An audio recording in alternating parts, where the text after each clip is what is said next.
Alors, en ce moment, il y a quand même pas mal d'évolutions, c'est moins qu'on puisse dire, par rapport aux propositions de loi ou aux textes qui passent par rapport à la profession de psychologue.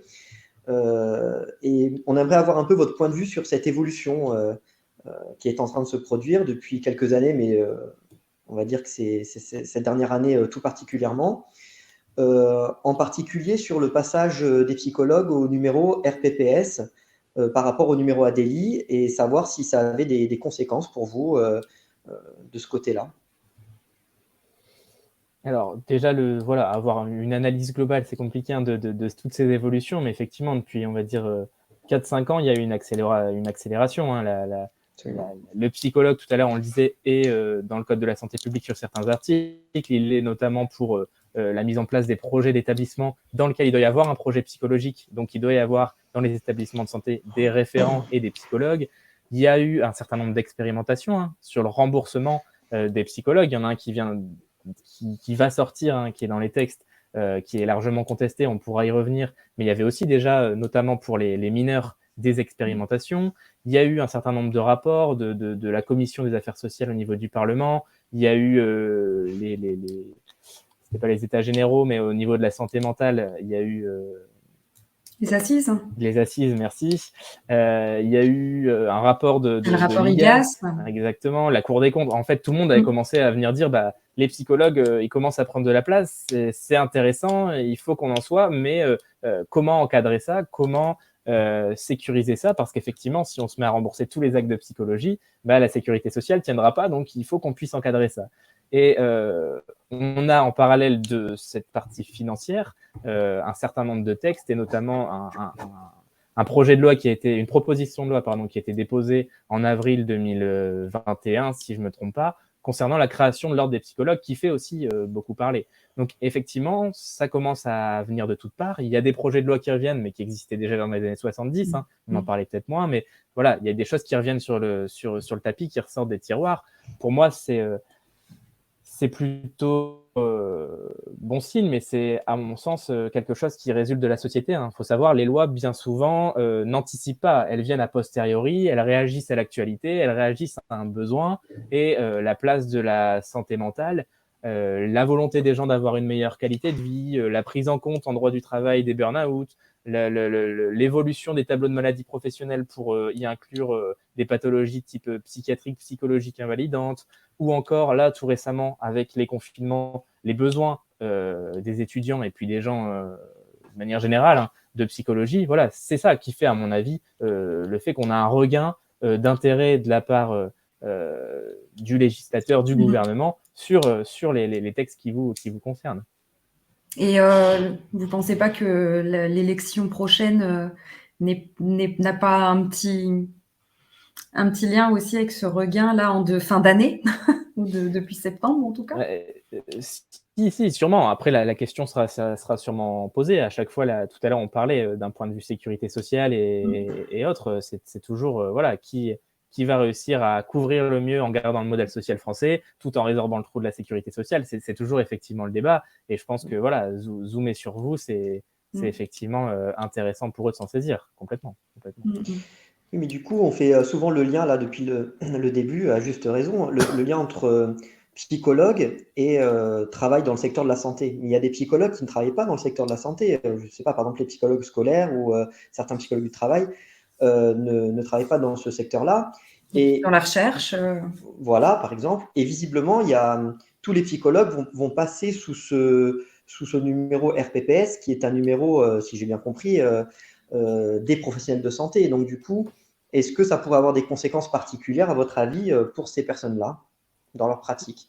Alors, effectivement, cette évolution, depuis tout à l'heure, on l'a orientée sur les psychologues d'un point de vue santé, mais les textes ont aussi évolué. On a eu la création d'un corps de psychologues pour les psychologues de l'éducation nationale, hein, donc il y a quelques années. Donc voilà, il y a aussi cet intérêt au niveau de la santé mentale des jeunes et de l'éducation qui est aussi importante. Maintenant, pour votre question concernant ce transfert ADELI-RPPS, l'ADELI, le numéro ADELI, c'était la volonté de venir synthétiser et de venir inscrire les psychologues sur une liste, parce que quand on pose la question, on ne sait jamais combien il y a réellement de psychologues inscrits, et puis que le titre de psychologue en 85, c'était votre toute première question, prévoyait que pour être psychologue, il fallait détenir le titre, sous-entendu avoir la formation, les heures de stage, etc., mais aussi être inscrit sur une liste. Et donc, ce sont les agences régionales de santé qui ont dû tenir ces listes-là. Il y a eu cette espèce de répertoire d'automatisation des inscriptions, et donc dès que vous vouliez être reconnu en tant que psychologue, et puis après en tant que psychothérapeute, il y avait une inscription sur ces listes-là. Mais là, la volonté, c'est de synthétiser tout ça et de venir mettre tout le monde dans ce RPPS. Le RPPS, il est plus ancien que le numéro Adélie, hein. Il était il y a 2-3 ans de plus, sauf que initialement, le RPPS, il regroupait, comme vous l'avez dit, les professionnels de santé. C'est dans son nom. C'est dans son nom. Mais c'était dans son nom jusqu'en 2017. C'est-à-dire que avant, on appelait ça RPPS, tout à l'heure on parlait avec des sigles, mais effectivement, c'est le répertoire partagé des professionnels de santé. Depuis 2017, c'est un traitement de données informatiques, hein, de données personnelles, comme on entend parler de plus en plus, qui s'appelle désormais le répertoire partagé des professionnels intervenant dans le système de santé. Ce qui fait qu'avec ce terme-là, ça permet d'englober les psychologues, mais également les assistants sociaux. Et donc, vous voyez, à ce moment-là, il n'y a plus rien à voir qu'avec les professionnels de santé. Et c'est en modifiant ce nom-là et en disant non, ça ne sert à rien d'avoir des listes distinctes, d'autant plus que l'Agence régionale de santé gère de toute manière ces différents secteurs, autant synthétiser tout le monde, autant enregistrer tout le monde dans ce grand classeur qu'est le RPPS, et de faire en sorte qu'il y ait un répertoire opposable et de permettre au public, quand il cherche quelqu'un, parce que quand vous posez la question à un kidam, est-ce qu'il y a une différence entre un psychologue et un psychiatre, ils ne vont pas forcément savoir vous dire que les études sont différentes, que l'un est médecin, peut prescrire, et le psychologue a d'autres méthodes, mais n'est pas médecin. Enfin, voilà les difficultés qu'ils ont.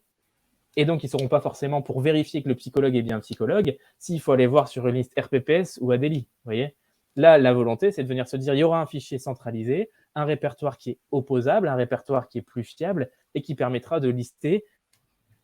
Effectivement, le but, c'est d'uniformiser et d'avoir plus de visibilité pour les professionnels dans leur ensemble et puis pour les personnes qui ont recours, et d'être compatible avec le reste et notamment avec les organismes sociaux. C'est-à-dire que l'objectif, c'est que chaque professionnel, psychologue ou non, aura un numéro. C'est le numéro qui sera exigé pour souscrire une assurance, pour ouvrir un compte en banque professionnel, et puis par la suite pour être reconnu par les organismes sociaux. Et c'est un peu l'idée à terme de pouvoir englober tout ça. Et effectivement, pour répondre à votre question, au niveau des psychologues qui n'interviennent pas directement dans le milieu de la santé, mais dans des milieux connexes, notamment les psychologues au travail ou les psychologues qui font exclusivement de la recherche, qui enseignent ou qui interviennent dans le milieu de l'éducation nationale. De la justice. Voilà, exactement.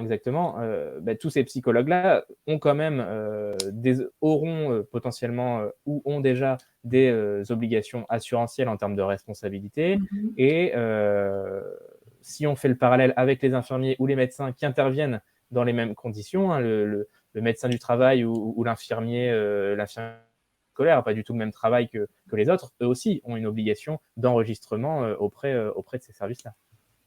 Donc, si on vous comprend bien, en fait, il n'y a pas véritablement de conséquences à ce transfert, mais ni en termes d'obligation, ni ça, c'est simplement un côté pratique d'avoir regroupé tout ça sous un même numéro, quoi. C'est effectivement ce que je pense. En tout cas, c'est ce qui est indiqué dans les textes et dans les débats parlementaires qui ont amené à ces textes-là. Oui, tout à fait. D'accord. Donc, dans les faits, ça ne changerait rien pour les psychologues. Il n'y aurait pas de nouvelles. Ça n'inclut pas en plus des obligations auxquelles il faut répondre, ou au contraire d'autres droits et devoirs. Je comprends vos interrogations. Maintenant, mon inquiétude est assez limitée, puisque pour moi, on ne va pas pouvoir vous imposer d'autres choses qui n'étaient pas déjà prévues vous concernant. On ne va pas vous demander, pour être reconnu en tant que psychologue et être inscrit sur ces listes, de justifier de choses dont vous n'aviez pas déjà à justifier dans le cadre du répertoire Adélie. Maintenant, les droits et devoirs, les devoirs, je ne pense pas, ça ferait l'objet pareil de nouveaux textes à ce moment-là. Et au niveau des droits, si, il y aura potentiellement des droits pour vous demain, notamment en matière d'ouverture, je disais, de compte ou D'accord. d'affiliation en tant que professionnel à des organismes sociaux. Par contre, est-ce qu'on pourrait dire que pour le gouvernement qui souhaiterait le faire, c'est une façon de faciliter l'entrée des psychologues dans les professions de santé? Oui, tout à fait. D'accord. Et quel serait Bon, l'intérêt de... Parce qu'on a parlé de l'intérêt pour les psychologues d'entrer dans le code de la santé publique, mais quel serait l'intérêt pour le gouvernement, par exemple, pour le législateur, que les psychologues soient dans ce code? L'intérêt, c'est d'encadrer peut-être encore plus, effectivement, votre pratique et votre profession. Une fois que vous êtes dedans, c'est compliqué d'y entrer, mais c'est encore plus compliqué, j'allais dire, d'en sortir. Alors, il ne faut pas forcément voir ça de manière négative, mais effectivement, une fois qu'on a pu circonscrire ça et qu'on renvoie à ça, eh ben, on vous inclut, j'allais dire, dans le système. Et c'est la même chose, ce qu'on verra, il me semble, juste après, au niveau de l'inclusion dans le système de sécurité sociale. L'idée est un peu la même et va de pair. Ok. d'accord. Justement, par rapport au système de remboursement, on entend souvent dire que être en accès direct et être remboursé par la sécurité sociale, c'est antinomique et que c'est infaisable en France. Est-ce que vous avez un point de vue là-dessus? Oui, j'ai un point de vue. Pour moi, c'est pas antinomique. Maintenant, est-ce que c'est possible? Ça, c'est une autre question. Pour moi, il n'y a pas de contresens à avoir un accès direct et être quand même remboursé dans le système de sécurité sociale. C'est juste que le système de sécurité sociale est actuellement constitué par des conventions. C'est-à-dire que c'est des conventions qui sont signées avec les organisations représentatives d'une profession et que si vous voulez être remboursé, prenons un médecin conventionné dans tel ou tel secteur, eh ben, en adhérant et en acceptant d'être remboursé par la sécurité sociale, il adhère à un certain nombre d'obligations.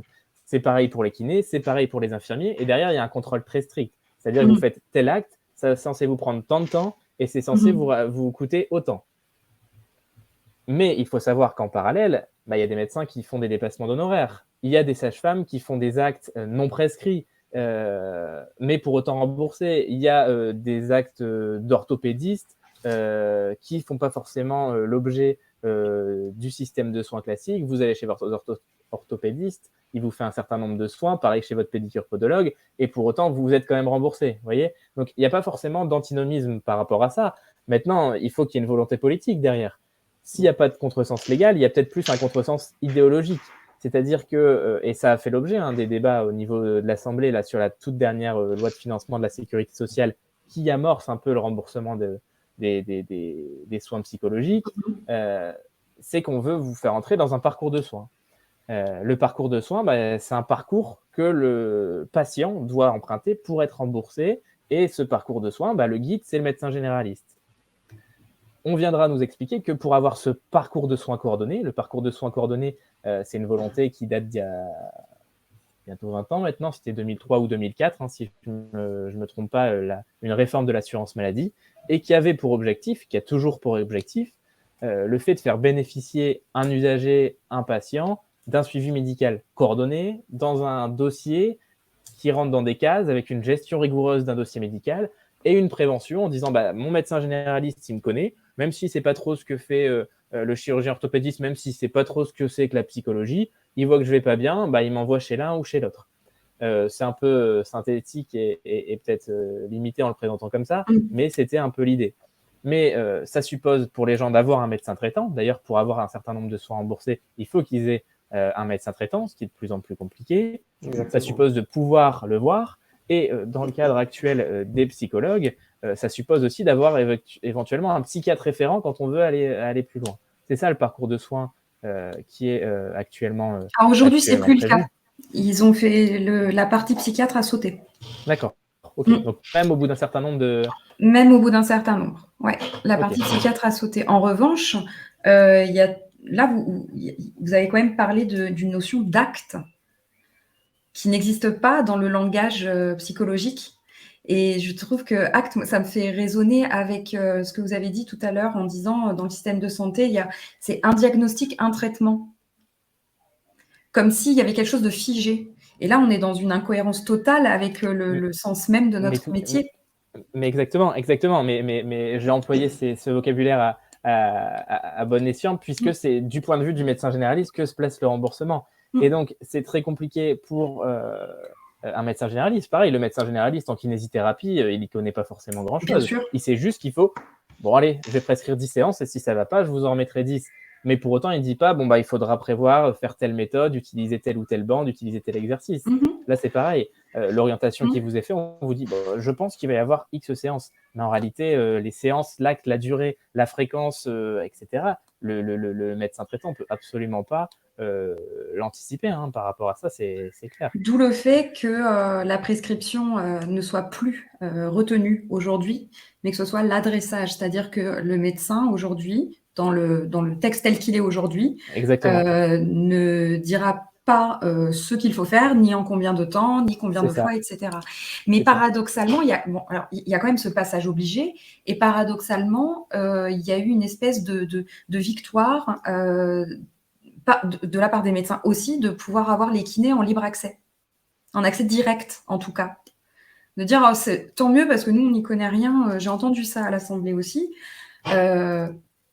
C'est très, très contradictoire. Paradoxal. Oui, mais c'est exactement pareil. Les psychiatres ont bien été contents aussi de venir se dire, mais moi, je ne vais pas revoir la personne si, au bout de 10 fois pour revalider ça. Le psychologue le connaît, le suit, etc. Moi, mon agenda est déjà complètement plein et je n'ai pas d'intérêt et pas de plus-value, surtout dans le suivi du patient, en tout cas pas dans toutes les hypothèses. Mais effectivement, même cet adressage, effectivement, suppose un passage obligé, mais c'est le cas pour les psychologues, c'est le cas pour un certain nombre de spécialistes aussi, médecins, qui fait qu'il y a cet adressage obligé, effectivement. Mais rien n'empêcherait, à mon sens, qu'il y ait un remboursement de certains actes qui soit fait par la sécurité sociale. Quand je dis acte, encore une fois, c'est pour entrer dans la nomenclature, mais oui, bien sûr, mais voilà, absolument, c'est la logique. Ça pose un problème de base, en fait. Faudrait prendre un autre vocable. Je ne sais pas lequel choisir. Séance peut-être ou. Non, mais gardez ce vocable qui correspond à la loi actuelle. Mais voici, effectivement, c'est de venir se dire que certains actes seraient pris en charge en parallèle et que d'autres nécessiteraient un adressage complet parce que c'est peut-être un suivi au long cours, peut-être. Voilà, je sais pas, on pourrait très bien se dire que j'ai pas d'idée en tête, mais pour des tentatives de suicide, un acte urgent comme ça, on se doute bien qu'il faut pouvoir parler rapidement à quelqu'un et peut-être que cet acte-là pourrait être distinct, mais encore une fois, ça suppose, pour qu'il y ait des remboursements hors convention, qu'il y ait une convention qui cadre un certain nombre d'autres choses. Et ça pose d'autres questions par rapport à ça.